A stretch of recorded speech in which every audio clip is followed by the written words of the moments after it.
vivent en cette période. Deuxième problème, excellence, qui nécessite une attention soutenue de la part du Conseil de sécurité, étant donné qu'elle vous accompagne, c'est la problématique de plus de 1600 élèves qui, comme ça, par désenchantement ou enchantement, préfèrent ne pas étudier dans nos écoles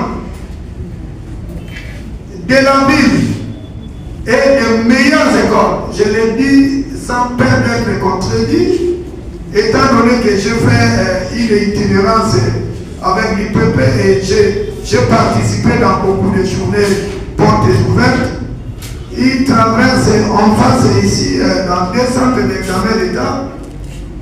Ils présentent tout en payant des montants exorbitants, colossaux.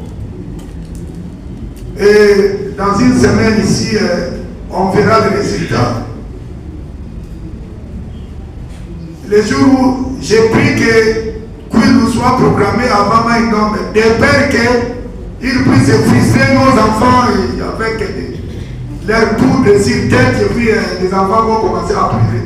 Alors que ce sont des enfants qui restent chez nos parents ici, mais par une délicatesse, ils ont préféré traverser pour aller présenter aux examens. Est-ce que les mères et papas épient ici, les gouverneurs de province, les protocoles, les parcelles, maman générale sera vraiment remplacée par ces délinquants, ces anarchaires.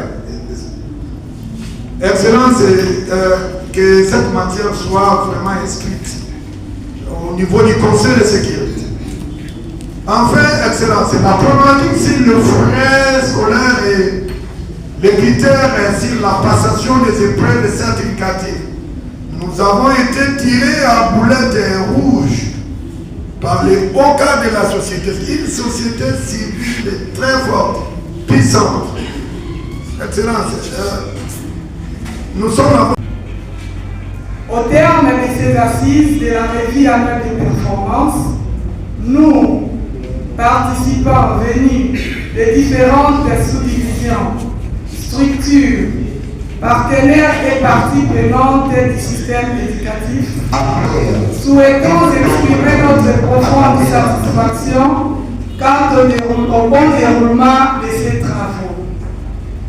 Ces 3 journées ont été l'occasion d'un dialogue franc, responsable et constructif sur les résultats obtenus au cours de l'année passée.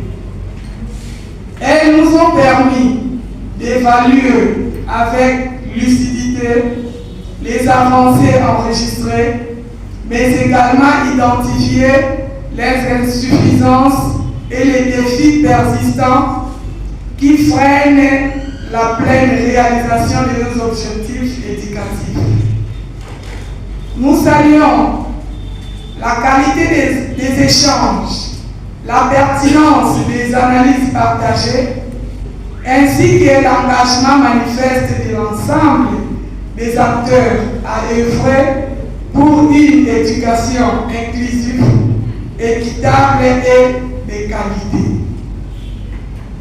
Les indicateurs présentés, les réflexions menées en sous-commission et les recommandations formulées nous donnent une base solide pour ajuster nos stratégies, renforcer la redevabilité et améliorer l'efficacité des politiques éducatives dans l'intérêt supérieur de l'apprenant.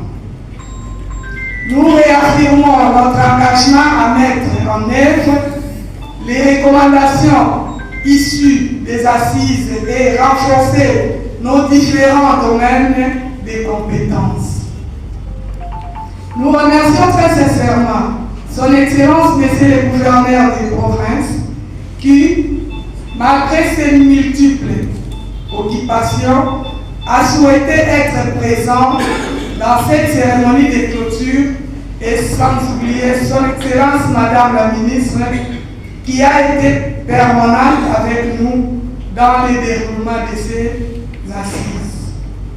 Enfin, nous remercions les directeurs de la province éducationnelle Louis-Laurent et toutes les autorités provinciales pour la bonne organisation en accueil et restauration de cette revue, ainsi tous les partenaires pour leur appui constat pour le développement de notre système éducatif.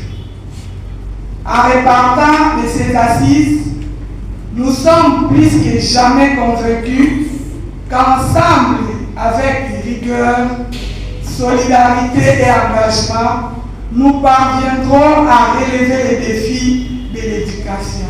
Je dis et vous remercie. Un plaisir.